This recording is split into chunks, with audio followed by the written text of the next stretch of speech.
En el siguiente tutorial vamos a explicar el caso número 2 de factorización. A diferencia del caso número 1, siempre factorizábamos un monomio en términos de un polinomio. Por ejemplo, 6x más 8a más 9. Sí, y se veía de esta forma la factorización. Un término multiplicando a otros tres términos, 4, 5, 2, en fin, algo diferente de un monomio, puede ser binomio, trinomio, polinomio. En el caso número 2, que es factor común por agrupación de términos, ya no vamos a ver la factorización entre un monomio y un polinomio, sino entre un polinomio, puede ser por ejemplo a más b, y un polinomio, por ejemplo x más z, más puntos. Es decir, vamos a encontrar que siempre la factorización va a tener un factor que tiene dos o más términos y otro factor que tiene dos o más términos. Esto, digamos, tenemos que tener acá muy en cuenta la ley distributiva, ¿no? Que dice que cuando se encuentra la multiplicación así, siempre va a ser la multiplicación entre el primero por el primero, primero por segundo, y en general el primero por todos los que hayan. Y igualmente el segundo, segundo por primero, segundo por segundo, segundo por todos los que haya. Y pues si hubiese acá más, pues también por cada uno de estos. Digamos que esto es la agrupación por términos, es reducir una ecuación algebraica larga a un término de dos factores. Ok, entonces vamos a explorar un poco más el concepto con un ejemplo. Entonces tenemos ax más bx más ay más by. Ok, entonces lo primero que tenemos que hacer es seleccionar el criterio para agrupar. Es decir, con respecto a quién queremos agrupar, ¿sí? Porque si se dan cuenta, hay varios repetidos. Por ejemplo, x está repetido, a está repetido, b también y y también. Entonces yo puedo escoger un criterio para comenzar a factorizar. Se van a dar cuenta que sin importar el que escogemos, tenemos que llegar al mismo resultado. Entonces en este caso vamos a escoger x. Entonces vamos a factorizar con respecto a x. Entonces seleccionamos x como factor común. Entonces decimos x factor de.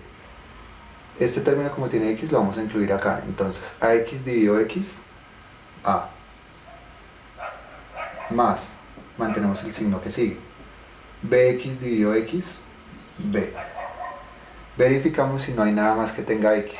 Entonces terminamos de encontrar los factores con respecto a x. ¿Listo? Entonces nos queda x factor de a más b. Entonces ya tenemos esta parte.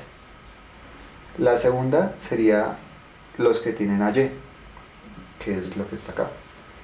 Entonces, más y, factor de. Entonces, ay dividido y, a, más by dividido y, b. Y como no hay nada más, pues damos por terminado el pedazo del factor y. Entonces, si se dan cuenta, tenemos cuatro términos y acá también los bajamos los cuatro. Miren, el primero está acá, el segundo, el tercero y el cuarto. X por a x, x por b, bx, y por a y por b, by. Recuerden que, por ejemplo, ax es igual a x por a, ¿no? Es decir, el orden de los factores no altera el producto. Ok, en este punto, bueno, puede que a simple vista los que ya lo sepan lo saquen fácil, pero digamos que si se les complica realizar el siguiente paso para lograr la factorización por agrupación de términos, sería bueno hacer una sustitución. Por ejemplo, vamos a volver a más b igual a z. Ok, entonces donde diga a más b, por ejemplo acá, no vamos a colocar a más b, sino la z. Entonces nos va a quedar x factor de z más y factor de z. ¿Sí? Podemos quitar el paréntesis, o sea, nos va a quedar xz más yz. Y volvemos a realizar una factorización. Si se dan cuenta, la z es común, entonces podemos factorizar con respecto a la z.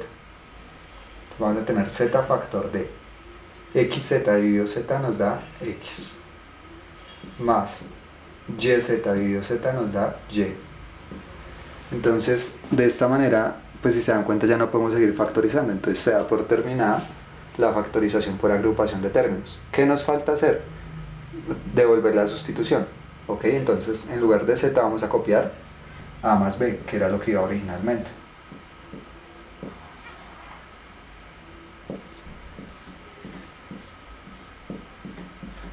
Ok, entonces copiamos todo igual, solo que en lugar de z vamos a copiar a más b.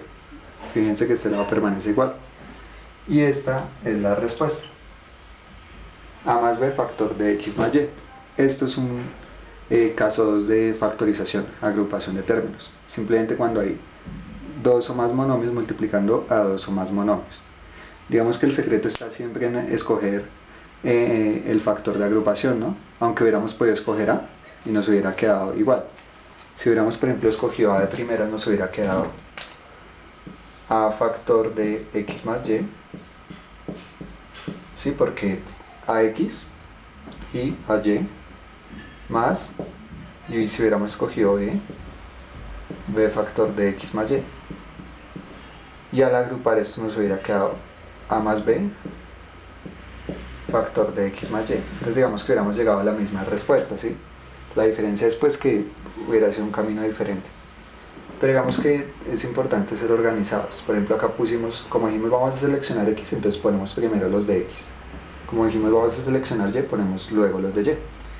Entonces digamos que de esta manera se soluciona el segundo caso de factorización. Vamos a ver otro ejemplo para explicar el concepto un poco más y que así les quede bien claro. Entonces, por ejemplo, tenemos uno más complicado, 2x al cuadrado menos 3xy menos 4x más 6y. Ok, entonces, bueno, cambiamos este 3 que se ve feo. Acá ya tenemos lo mismo, tenemos un polinomio y nos piden que lo factoricemos. Entonces, lo primero que tenemos que hacer es organizarlo. En este caso, el criterio de selección que yo voy a usar, o el criterio de selección que se usó acá, es organizarlo con respecto a x. Si se dan cuenta, colocamos primero la que tiene mayor exponente, el término con mayor exponente. Luego el siguiente, que sería x, luego el siguiente, y luego el que no tiene x, ¿sí? Acá colocamos primero xy, pero lo hubiéramos podido colocar al revés, es solo cuestión de organización. Listo, entonces lo primero que podríamos hacer sería factorizar con respecto a x. Pero, pues, siempre acordándonos que la idea es llegar a dos factores, es decir, algo multiplicando a otra cosa. Como son 4 términos, nos van a quedar 2 multiplicando a 2. Listo, entonces vamos a factorizar este pedazo con respecto a x. Entonces nos va a quedar x factor de 2x al cuadrado dividido x nos va a dar 2, 2 dividido 1, 2. Y x al cuadrado dividido x nos va a dar x, porque 2 menos 1, 1. Listo, bajamos el signo. 3xy dividido x, entonces 3 dividido 1, 3. X dividido x nos da 1, 3 por 1, 3. Y conservamos la y. Bajamos el signo. 4x. Bueno, ok, vamos a factorizar solo este pedazo y ya vamos con el siguiente. Entonces, este nos queda así. ¿Listo? Ahora, ¿cuál es la idea? Factorizar esto que sigue, este de acá hasta acá, de tal manera que lo que quede dentro del paréntesis se parezca a esto, ¿sí? Entonces, por ejemplo, si miramos 4x y 2x, podemos ver que si vimos este entre 2 nos da 2x. Entonces probemos a factorizar con el 2. Entonces, más 2. Factor de menos 4x dividido 2. Entonces, menos dividido más nos da menos. 4 dividido 2, 2. Y conservamos la x. Más dividido más nos da más. 6 dividido 2 nos da 3. Y conservamos la y. Como podemos darnos cuenta, los factores se parecen, ¿sí? Es decir, acá hay un 2x, acá hay un 2x, acá hay un 3y y acá hay un 3y, pero los signos son diferentes. Entonces, para cambiar este de negativo a positivo y este de positivo a negativo, lo que tenemos que hacer es sacar el menos. Entonces, hacemos una plana, acá x2, factor de 2x menos 3y, y acá ok. Entonces acá en lugar de usar más 2, vamos a usar menos 2. Y repetimos el proceso. Entonces, menos dividido menos, más. 4 dividido 2, 2. Y conservamos la x. Más dividido menos, menos. 6 dividido 2, 3. Y conservamos la y. ¿Ok? Entonces este más lo podemos omitir porque es el primer término del factor. Como nos podemos dar cuenta, ahora sí estos dos factores son idénticos. Entonces podemos pasar al siguiente punto de la factorización. Entonces, si quieren pueden realizar la sustitución. Sí, yo lo voy a hacer de una, pero si no pueden hacer en su cabeza la sustitución. Y es como si este fuera, por ejemplo, la z de ahorita. Entonces, este como es igual a este, podemos decir que este es el factor común. Entonces, 2x menos 3, y sería el factor común. ¿Y es factor de quién? De x y de menos 2. Listo, de esta manera se termina el proceso de factorización. Si se pueden dar cuenta, siempre es el mismo paso, es lograr agrupar términos. Por ejemplo, en este caso agrupamos estos dos y estos dos, y lograr que lo que quede en sus factores sea semejante, ¿sí? Sea igual, así como estos dos que están acá, para poder generar una agrupación de más términos, ¿sí? O sea, reducir mucho más. Van a haber casos, no sería el caso 2, pero sería en caso estilo caso 1, en el que podamos llegar solo hasta acá, es decir, que nos queden dos factores separados. Pero la idea en álgebra siempre será reducir al menor término. Entonces digamos que este es muy conveniente y deberíamos intentar siempre llegar hasta acá. En el siguiente video vamos a realizar ya ejercicios un poco más a fondo. Espero que el concepto haya quedado claro. Muchas gracias.